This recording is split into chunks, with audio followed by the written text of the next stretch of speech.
Thank you so much for joining us. I'm Ephraim Graham. The United States is facing unprecedented cyber attacks that could cripple critical infrastructure. So the Department of Homeland Security announced Tuesday a new initiative to guard the nation's banks, energy companies, and other industries.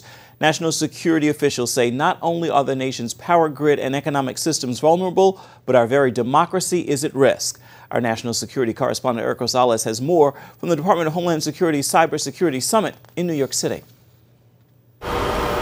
With nearly 90% of our critical infrastructure in private hands, most of it interconnected, intelligence top brass say there is a growing crisis that requires government and private companies work together. We are in a crisis mode. The Cat 5 hurricane has been forecast, and now we must prepare. If that weak link is a smaller business, and that in turn connects into one of our bigger supply chains, then no matter how much work we do, we would not have created the right defenses. The launch of the National Risk Management Center was unveiled by the Department of Homeland Security Secretary, a dedicated hub to help private companies to better coordinate, reducing risks and responding to cyber attacks. This will provide that focal point. We will work with our partners in government who will be on stage today and others to provide you what you need to help repel, to help mitigate, to help root out the adversary from your systems. Last year, a global attack blamed on North Korea infected hundreds of thousands of computers in over 150 countries, damaging multiple critical industries,